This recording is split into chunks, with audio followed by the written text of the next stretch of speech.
صبح بخیر بینندگان گرامی، شما نشر نوبتی نوید بامدادی رادیوی آزادی را تماشا دارید و من میزبان برنامه عبدالله اشرف با آرزوی تنصیحتی همه شما گفتار امروزه را از پیشگویی هواسنجان آغاز میکنم.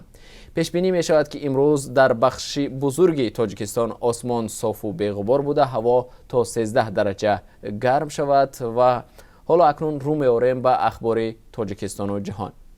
یک مسئول دادستانی کل تاجیکستان گفته است که پخش آشوب در زندان رقمی سوم شهر خوجند ضرور بود وگرنه قربانی از این هم بیشتر میشد. اسیانی مرگبار در زندان شهر خوجند شب 7 نوامبر سال گذشته رخ داد و از دو طرف ده ها کشته و زخمی باقی گذاشت. مقامات تاجیکستان تا به حال جزئیات حادثه را آشکار نکردند. هفته روان وزیر عدلیه تاجیکستان که اداره زندانها در اطاعتش است نیز از پاسخ گفتن خودداری ورزید، چون گفت تحقیق هنوز به پایان نرسیده است. مسئله آشوب در زندان شهر خوجند روز 29 ژانویه در جلسه با حضور نمایندگان مقامات و جامعه شهروندی بررسی شده، بعض جزئیات آن روز 1 فوریه رسانه‌ای شد. الهام نظیروف نماینده دادستانی کل و کارمند بخش مخصوصی دادستانی عاید به نظارت بر قانونیت در محبس‌ها در این نشست گفته است عملیات برای پخش اسیان ضرور بود. این مسئول دادستانی کل گفته است سرکرده‌های آشوب در زندان خوجند با جرم تروریسم و تندگرایی محکوم شده بودند و بی‌رحمانه کارمندان زندان را به قتل رسانیدند. نظیروف در ادامه گفته است در این حادثه نه 50-60 نفر بلکه 21 نفر جان باختند. آشوب در زندان نظامش سنگین خوجند را که 7 نوامبر سال گذشته رخ داده بود یکی از پرقربانی ترین حادثه ها در زندان های تاجیکستان می نامند. رهبران کورپوس های دیپلماتی مستقر در تاجیکستان از مقامات کشور خواسته بودند که این حادثه همه جانبه و از روی قانون بررسی شود. اینچنین کارشناسان میگویند مقامات باید اصولهای معاصر حل مسئله را پیدا کنند که به بهبودی وضع روانه شده باشد، نه به سرکوبی آن. وزارت معارف و علم تاجیکستان میگوید کار علمی شاهین سعیدزاده پسر نوریدین سعید وزیر معارف و علم تاجیکستان با اتهام اثردوزی بیکار نشده است. مسئولان وزارت میگویند شاهین سعیدزاده در وکی روسیه ثابت کرد که کارش دزدی نیست. در هر صورت پسر وزیر از عنوان علمی محروم شد. حالا خبرنگاران رادیو آزادی شادمان یتیم و مولا رجب یوسفی از نشست وزارت علم و معارف گزارش میدهند.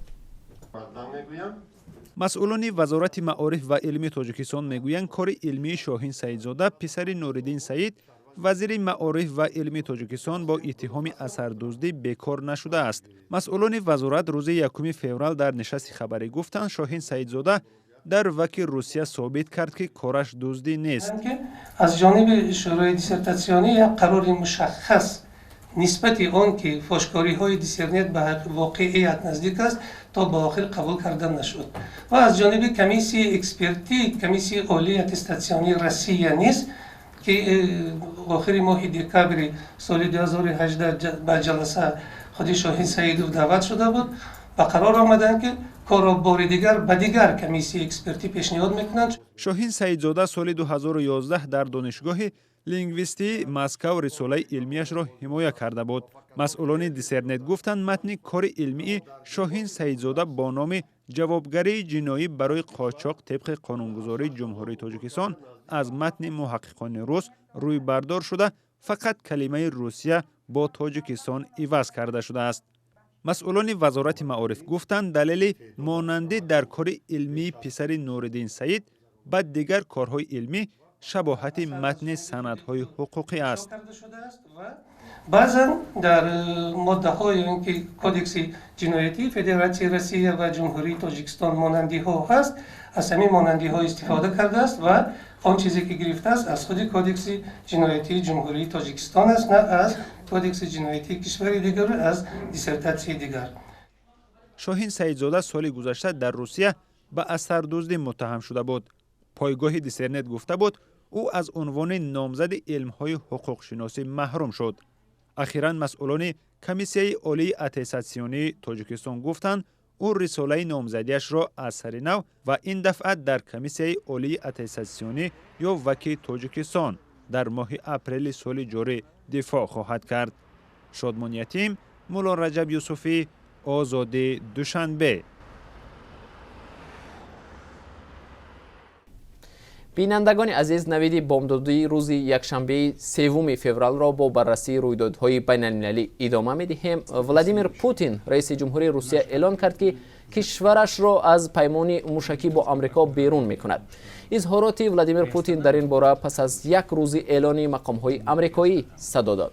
قبلا مایک پامپئو وزیر امور خارجه آمریکا گفته بود که ایالات متحده روز 2 فوریه شرکت خود را در سازشنامه محوی موشک‌های میانه و دورپرواز باز می‌دارد.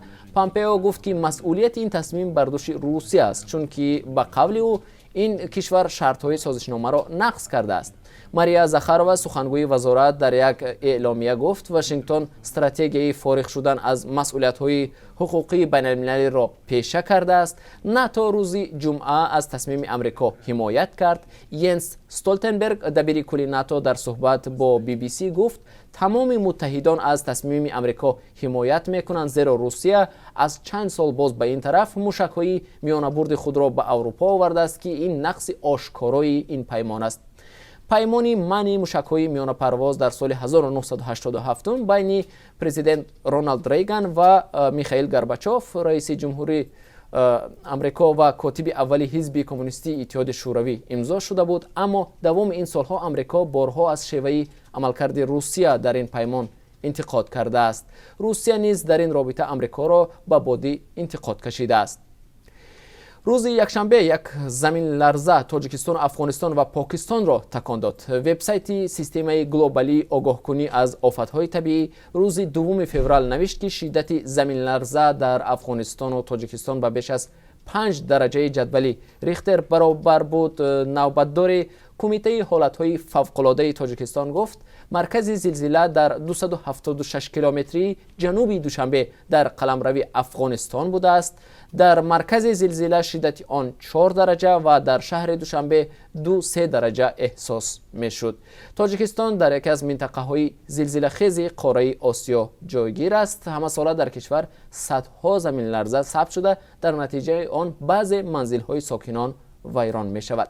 و بیننده ارجمند رو می‌آوریم به خبر دیگر. شمشاد موحیدینوف معروف با نام قاری شمشاد و سرخطیب مسجد دهه دربت در ناحیه حصار با عنوان علاچی فرهنگ تاجیکستان سرفراز شد.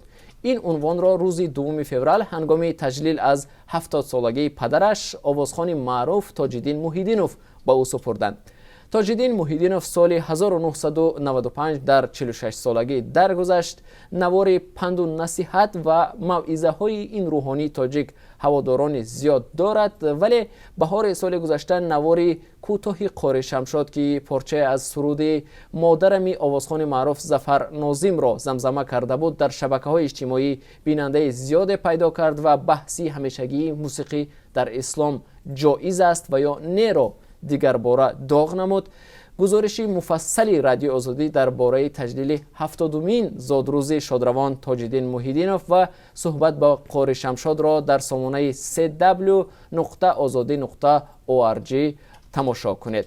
بیننده ارجمند یادآور میشم شما نشر نوبتی نوید بامدادی را تماشا دارید و حالا رو می‌آوریم با خبرهای دیگر.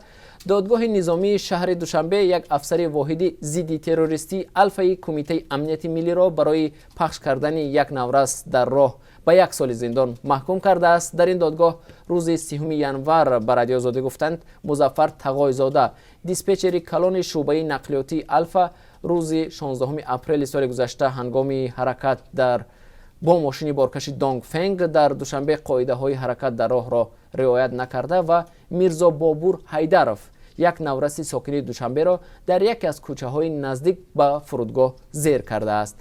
در نتیجه نورسی تاجیک از سر و معاینه و چند جای دیگرش زخم برداشته و 21 روز در شفاخانه معالجه گرفته است. دادگاه میگوید مظفر تقای‌زاده امکانیت تکنیکی پیشگیری کردن صدمه نقلیاتی را داشت ولی از عهده آن نبرآمد.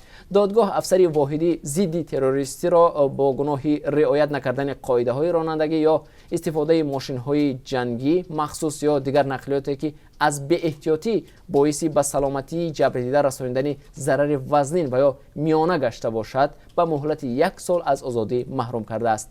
افسر تاجیک باید این مدت را در کلان اصلاحی سکونتی سپری کند. و رو میاریم به خبرهای ورزش. دسته منتخب فوتبال قطر که در بازی نهایی جام آسیا تیم ژاپن را با حساب 3-1 مغلوب کرد، برای اولین بار به عنوان قهرمانی دست یافت.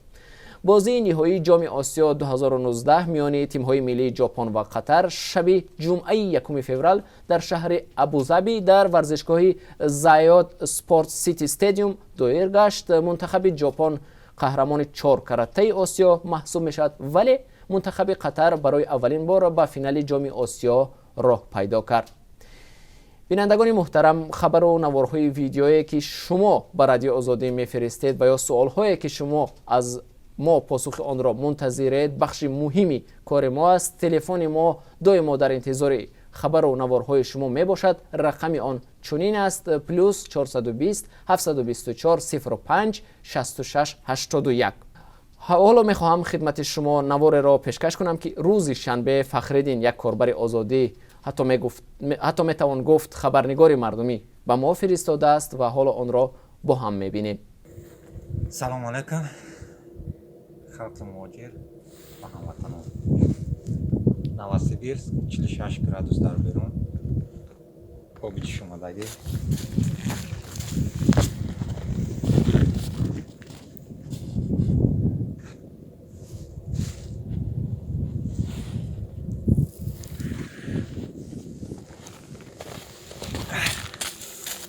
فخرالدین نواسیبیس روسیه، مخصوص برای آزادی. با همین گزارش کاربر آزادی و امید روزهای آفتابی و موفقیت به فخرالدین، نشر نوبتی نوید بامدادی را از رادیو آزادی به پایان میبریم. خداحافظ.